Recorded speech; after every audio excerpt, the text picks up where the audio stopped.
एक खुशखबरी या एक बजट में आएगी पेंशन, बजट में बढ़ेगी पेंशन, इस तरह की खबरें चलवा कर, इस तरह के और बड़ी-बड़ी मीटिंगें करके आपको ये लगवाया कि बस अब आई गई पेंशन, तो थोड़ा इंतजार करो, सरकार पे भरोसा रखो, एक बार और भरोसा करो।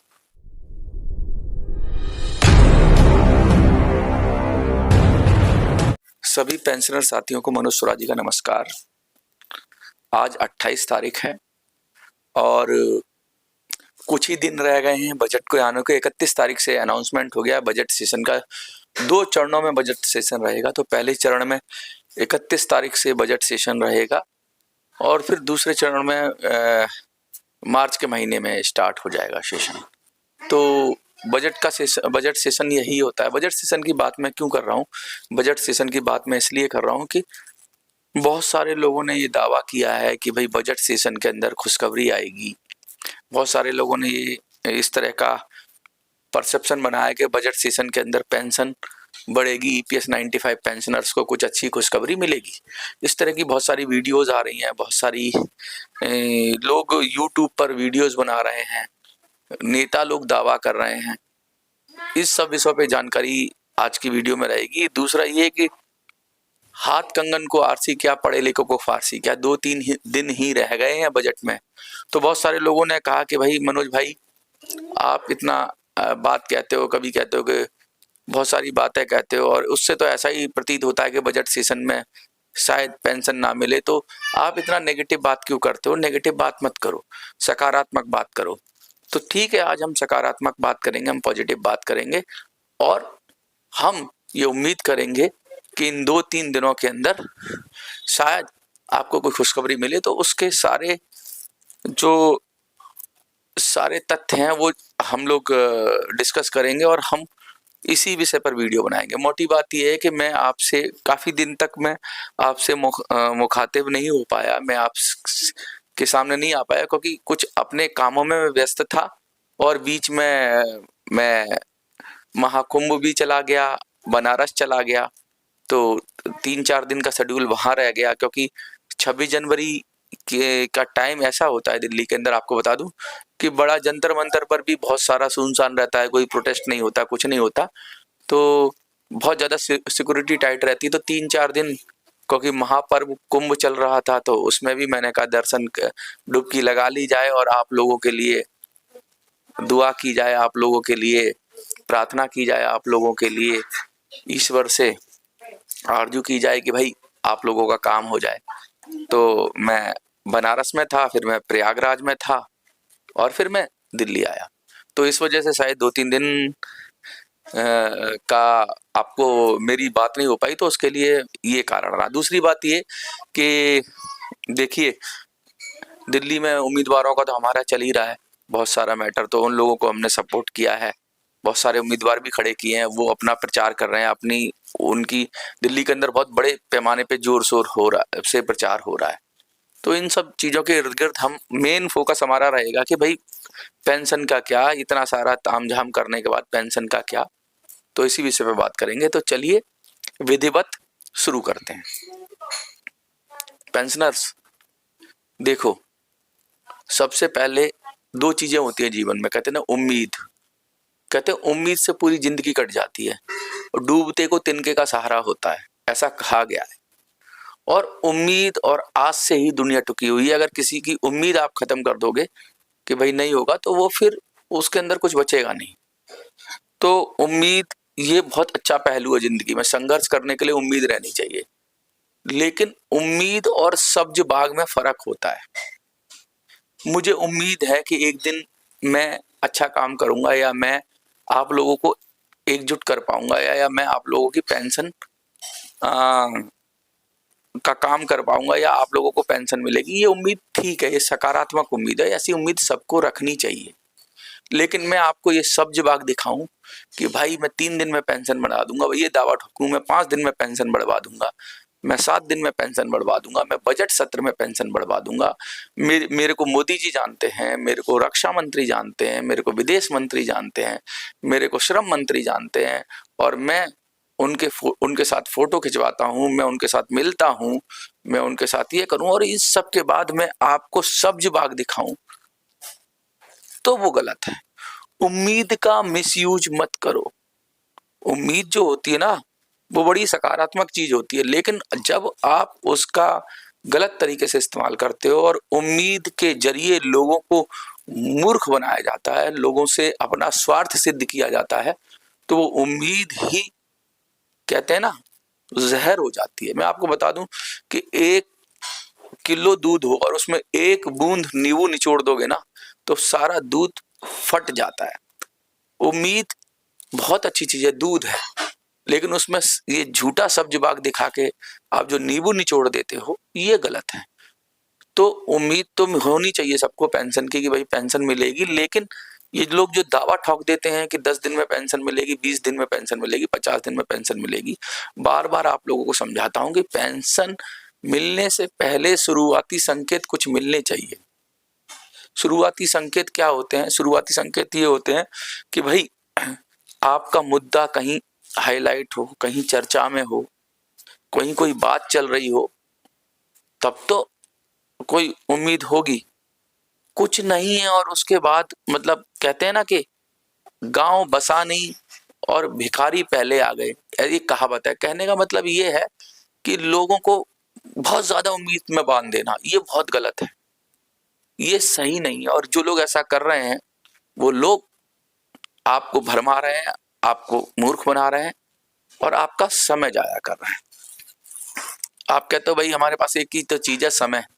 तो समय है तो समय का सदुपयोग भी चाहिए। समय का सदुपयोग कैसे करेंगे? अपने वोट की चोट से, अपने को संगठित करके, अपने को मजबूत करके, और वो आप कर रहे हो, इसलिए मुझे खुशी है। और अपनी लड़ाई को इंडिविजुअल भी लड़ रहे हो। और जैसे मैंने कहा, बहुत सारे लोगों ने मुझे मैसेज किया कि हम अपने अपने प्रत्याशियों से पूछ रहे हैं कि भाई पेंशन का क्या हुआ, तो वो काम हो गया। मेघा सिंह जी हमारे दिल्ली के एक हैं साथी, उन्होंने अपने प्रत्याशियों से कड़े सवाल करना, पूछना शुरू कर दिया है कि भाई पेंशन की बात कर रहे हो क्या? बहुत सारे लोगों ने किया। बीच में हमने आंदोलन को बहुत तेजी से उठाया था, तो केजरीवाल और मोदी जी सब बुजुर्गों की बात करने लगे, वृद्धा पेंशन की बात होने लगी, लेकिन फिर ये इतना हल्ला मचा है और बहुत सारी घटनाएं घट गई बीच में, तो ये डीरेल ना हो जाए, इसलिए हमें इस मोमेंटम को बनाए रखना है। उम्मीद के सहारे बैठने से बेहतर है कुछ कर्म करें, क्योंकि जब कर्म करेंगे तो उम्मीद 100 गुना हो जाएगी। देखिए, कर्म करोगे तभी तो कुछ उम्मीद कर सकते हो। कर्म कैसा कर्म है? कर्म है कि अपने मुद्दे से जुड़ना, अपने मुद्दे पे बात करना, अपने मुद्दों से लोगों को जोड़ना, यही कर्म है। लोग कहते हैं कि संभावना कितनी है, तो मैं 0 तो नहीं कहूंगा पेंशन बजट में। देखो, मैं चाहता हूं मैं गलत हो जाऊं, मैं चाहता हूं मैं बिल्कुल गलत हो जाऊं, लेकिन जो मुझे दिख रहा है कि बजट के अंदर 0.00000001 करोड़ों में एक संभावना है कि आपकी पेंशन के ऊपर कोई भी सूचना आ सकती है अच्छी। संभावना क्यों कम है? क्योंकि देखिए, किसानों की बात करें, किसी की भी बात करें, कितना संघर्ष किया उन्होंने, आप उतना संघर्ष कर नहीं सकते हो। उसके बाद भी प्रधानमंत्री से मिल नहीं पाए, रक्षा मंत्री से आसानी से उनका डेलीगेशन नहीं मिल पाया, बड़े बड़े लोग नहीं मिल पाते हैं प्रधानमंत्री से और उनकी मर्जी के बगैर, और उनसे अपनी मांगों को लेकर नहीं मिल पाते हैं। तो ये जो नेता मिल लेते हैं, कभी रक्षा मंत्री से, कभी वित्त मंत्री से, ये मिल लेते हैं, इसका मतलब इस मिलने में झोल है। झोल ये है कि ये मिलते हैं चुनाव के टाइम पे और फोटो डालते हैं। इसका मतलब ये है कि ये कार्यकर्ता के रूप में जाके मिलते हैं, बीजेपी के कार्यकर्ता के रूप में जाके मिलेंगे या सरकार के समर्थक के जाकर रूप में मिलेंगे। आपके पेंशन की बात भी शायद नहीं करते हैं, क्योंकि अगर आपके पेंशन की बात कर रहे होते तो शायद इनसे कोई नेता मिलेगा ही नहीं, क्योंकि नेता समझता है कि जो हमारे में हाँ मिला है उसी से मिलते हैं, या फिर बहुत ज्यादा प्रेशर बनता है तो फिर सार्वजनिक रूप से मीडिया में आता है, सब आता है, तब मिलते हैं नेता। तो ये जो रोज मीटिंग करके आ जाते हैं, ये मीटिंग करने में कोई पेंशन की बात नहीं उठाते हैं। ये पत्र बना देते हैं, वो भी कूड़े के डब्बे में फेंक दिया जाता है इनका जो भी पत्र बनता है, और फिर सरकार से ये फिर बाहर निकल के खोखले दावे करते हैं कि हम 10 दिन में पेंशन दिलाएंगे, हम 20 दिन में पेंशन दिलाएंगे, और जैसे ही तारीख पास आती है, जैसे ही ये दूसरी लाइन पकड़ने लगते हैं। सरकार के लिए एक तरह का नेगेटिव एनर्जी को रोकने का काम करते हैं, सरकार के खिलाफ नेगेटिव एनर्जी ना बन जाए। तो इसलिए ये क्या करते हैं, जैसे ही कोई चुनाव आता है तो ये लोग सरकार के प्रॉक्सी की तरह काम करते हैं। ये जो नेगेटिव एनर्जी सरकार के खिलाफ बनती है उसे शांत करने के लिए खबरें फैलाना शुरू करते हैं, मीटिंगें करना शुरू करते हैं और ये उड़ाने की बात शुरू करते हैं कि भाई पेंशन मिल जाएगी। और ये अक्सर करते रहे हैं, लगातार इनकी यही मॉडस ऑपरेंडी है। और आंदोलन बढ़ाते हैं, आंदोलन बढ़ के फिर और ताकतवर बनते हैं, ताकतवर बनने के बाद लोगों से पैसा इकट्ठा करते हैं। और मुझे लगता है पेंशनर के अलावा भी इनके पास कहीं ना कहीं से कोई ना कोई सोर्स होना चाहिए पैसे का, क्योंकि ये इतना बड़ा चला नहीं सकते। पेंशनर कितना पैसा देगा, तो इनको कहीं ना कहीं से फंडिंग भी आती होगी, क्या पता जो इनके आका हैं वो इनको फंडिंग करते हो, कुछ ना कुछ तो है। क्योंकि ये सब करने के लिए ये बहुत बड़ी आपके साथ खेला हो रहा है, पेंशनर आपके साथ खेला हो रहा है, आपको ये समझना होगा। ये समझोगे आप तभी आप जाग पाओगे, क्योंकि बुजुर्ग आदमी सिर्फ उम्मीद कर सकता है और उम्मीद के सहारे इनको नेता बांध बैठा है। जो कहते हैं ना, ये भेड़ चाल बंद करनी होगी। चक्कर क्या है कि हम लोग, आज मैं उन लोगों से रिक्वेस्ट करना चाहता हूँ, उन लोगों से प्रार्थना करना चाहता हूँ जो लोग ऐसे नेताओं को बढ़ावा देते हैं और उनके नीचे काम करने को तैयार हो जाते हैं सिर्फ इसलिए कि बड़ा दिखते हैं। दुकान, ऊंची दुकान, फीके पकवान है ये। आप जो कहीं ना कहीं बैठे हुए छोटे स्तर पे संगठन को चला रहे हो, आपको अब खड़े होना है और आपको अब सही नेतृत्व ढूंढना है। जब तक आप सही नेतृत्व के पीछे नहीं जाओगे, अगर आप गलत दिशा में जाओगे तो फिर आप अपने आप को ठगा सा महसूस करोगे, बाद में फिर यही बात होगी।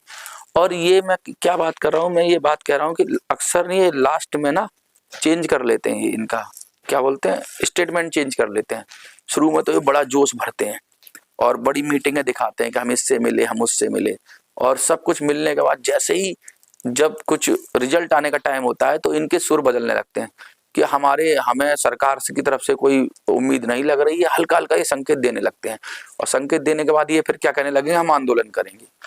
जब आंदोलन करना होता है, जब पीक टाइम होता है, तब ये आपको शांत करते हैं, और जब आपका मतलब कुछ नहीं करने का होता है तब ये आंदोलन करते हैं। मतलब ये समझते हैं कि कब ने आपके साथ खेल रहे हैं, आपकी एनर्जी के साथ खेल रहे हैं, आपकी ऊर्जा के साथ खेल रहे हैं। जब आपको जगाना होता है तभी आपको सोने के लिए कहते हैं, और जब आपको सोना होता है तभी आपको जागने के लिए कहते हैं। अब ये दिल्ली चुनाव आपको जागने का समय था, तब इन्होंने क्या आपको सुला के रखा कि इंतजार करवाया, एक खुशखबरी या एक बजट में आएगी पेंशन, बजट में बढ़ेगी पेंशन, इस तरह की खबरें चलवा कर, इस तरह के और बड़ी बड़ी मीटिंगें करके आपको ये लगवाया कि बस अब आई गई पेंशन, तो थोड़ा इंतजार करो, सरकार पे भरोसा रखो, एक बार और भरोसा करो। वादे पे तेरे मारा गया बंदा, मैं सीधा सादा, वादा तेरा वादा। और उसके बाद अपने वादे से साफ साफ घूम भी जाते हैं, कहते नहीं सरकार ने, हमने तो बहुत मेहनत की थी। तो एक बार मैंने ये कहा था कि वो लाइन में फिर दोहरा देता हूँ कि बंदर की तरह एक पेड़ से दूसरे पेड़ पर उछलते हैं लेकिन रिजल्ट कुछ नहीं आता। और इस पर बहुत सारे लोग चिढ़ भी गए थे। मैं ये कहता हूँ ऐसा काम मत करो। आप किसी को झूठी उम्मीद में रखकर और उसकी उम्मीद तोड़ना बहुत बड़ा पाप है। ये पाप आप अपने सर मत लो। इतनी मेहनत करते हो आप लोग, तो कम से कम ऐसी खबरों का खंडन करो। जो भी ऐसी, अगर कोई ऐसी खबर नहीं है आपके पास, तो ये फेक खबरें जो चलती हैं कि बजट में बढ़ जाएगी पेंशन या इनका खंडन करो। इनका खंडन करने की बजाय इनको बल देते हो, क्योंकि ऐसे इवेंट बनाते हो आप लोग बजट के समय में बड़े सक्रिय हो जाते हैं, या किसी भी चुनाव के समय ये बड़े सक्रिय हो जाते हैं। जब सरकार का कोई नुकसान होना होता है तो ये बहुत सक्रिय हो जाते हैं। और सक्रियता किस चीज में दिखाते हैं कि सरकार की तरफ से पॉजिटिव मैसेज की सक्रियता दिखाते हैं कि सरकार बड़ा पॉजिटिव मैसेज दे रही है, लेकिन होता बाद में वही है कि वो नेगेटिव मैसेज आता है। तो ऐसा मत करिए आप। ऐसा करेंगे तो आप इन बुजुर्गों के साथ छल करेंगे। मुझे तो बहुत सारे लोग कुछ बोलते हैं कि तुम क्या करते हो, तुमने क्या कर लिया, तुमने क्या उखाड़ लिया। तो मैंने वही उखाड़ा है कि इनकी सत्ता मैंने हिला दी है ऐसे लोगों की, और पेंशनर को सही दिशा में मैंने कोशिश की है कि वो सही दिशा में जाए। दिशा गलत होगी आपकी तो कुछ नहीं हो सकता, दिशा आपकी ठीक होनी चाहिए। उम्मीद पर दुनिया कायम है। मैं भी एक हवाई उम्मीद में सोच रहा हूँ कि मैं गलत हो जाऊं, मैं झूठा हो जाऊं और सब लोग मेरा उपहास उड़ाएं। मैं ये चाहता हूं और आपको बजट में पेंशन मिल जाए। लेकिन मैं आज साफ साफ कह रहा हूं आपको, जो मैंने पहले कहा था कि इस बजट में पेंशन की मुझे तो कोई संभावना नहीं दिख रही कि बढ़ जाएगी। और बजट की संभावना, क्योंकि मुझे कुछ एक्शन नहीं दिख रहा ना आप लोगों का। ऐसे कहते ना, बिल्ली के भाग से छीका नहीं फूटता। तो आपको तो खड़े होना ही पड़ेगा। जितना संघर्ष मैं कर रहा हूँ और लोग मेरे साथ कर रहे हैं, उतना संघर्ष आपको भी करना पड़ेगा, और सही दिशा में करना पड़ेगा, सही लीडरशिप के साथ करना पड़ेगा। अभी एक वीडियो डालेंगे हम जिसमें कहेंगे पेंशन मिलेगी, तो वो लाखों लोग उसको आशा भरी नजरों से देखते हैं। लेकिन मैं तो वीडियो के अंदर, कहते हैं ना आप नकारात्मक बहुत हो, तो मैं नेगेटिव बात भी बोलता हूँ, क्योंकि अपना कैरेक्टर भी तो बचाना है। अगर मैं झूठ बोलूंगा तो कल को आप ही तो कहोगे अरे तू भी झूठ बोलता है। जब तक खुद 100% श्योर नहीं हो जाता, मैं किसी को फेक कमिटमेंट नहीं करता। बहुत सारे लोग फोन करते हैं, कहते हैं मनोज भाई पेंशन कब बढ़ रही है। अरे भाई, मैं पेंशन बढ़ाने वाला नहीं हूँ, ना मैं कोई अधिकारी हूँ। मैं ये कह रहा हूँ कि आप कब जग रहे हो, आप कब खड़े हो रहे हो, आप कब पेंशन के नाम पे वोट कर रहे हो। तो मैं उन सब नेताओं से कहना चाहता हूँ, जो छोटे छोटे नेता हैं, जो सचमुच पेंशन को बढ़वाना चाहते हैं, वो एकजुट हो जाएं और अपनी लीडरशिप से सवाल करें कि तुम ये नाटक क्यों करते हो, और बहिष्कार कर दें इनका, इनकी मीटिंगें कराना बंद कर दें, क्योंकि ये उल्टी सीधी आपकी एनर्जी को यूज करते हैं। और आपको क्या लगता है आप कमेंट में लिखिए, लेकिन मैं ये कह रहा हूं कि ईश्वर करे कि बजट में आपको पेंशन बढ़ोतरी की खुशखबरी मिले। ये मैं कह रहा हूं, ये मेरी दिली ख्वाहिश है, और मेरा दिमाग कह रहा है कि नहीं। मेरा दिल कहता है कि मिले, और मेरा दिमाग कह रहा है, जो मेरी सब चीजें दिख रही हैं मुझे, कि उम्मीद नहीं है कि बजट में कुछ होगा। फिर से एक बार पेंशनर ठगा हुआ महसूस करेगा। और जब, अब मैं लास्ट में यही कहना चाहूंगा, कोई जब तुम्हारा हृदय तोड़ दे, तड़पता हुआ जब तुम्हें छोड़ दे, तब तुम मेरे पास आना प्रिय, मेरा दर खुला है, खुला ही रहेगा तुम्हारे लिए। साफ साफ कहना चाहता हूं कि भाई आओ, सही शुरुआत करें, और जब जागेंगे तभी सवेरा है। झूठ की महल बनाने से अच्छा है सच की झोपड़ी बनाएं, और सही दिशा में प्रयास करें। 10 साल तक आपने क्या किया क्या नहीं किया मुझे नहीं पता, लेकिन पिछले 8 महीने से या 10 महीने से हम जो प्रयास कर रहे हैं वो सही दिशा में प्रयास है। अगर इस प्रयास को और थोड़ा बढ़ा दिया हमने, तो पेंशन जरूर मिलेगी, जरूर बढ़ेगी। इसी उम्मीद और आशा के साथ, आप लोगों के सहयोग के साथ, दिल्ली चुनाव में जमकर वोट करिए और पेंशन के नाम पर वोट करिए। इसी उम्मीद के साथ मैं आपसे विदा लेता हूं। धन्यवाद। जय हिंद, जय भारत।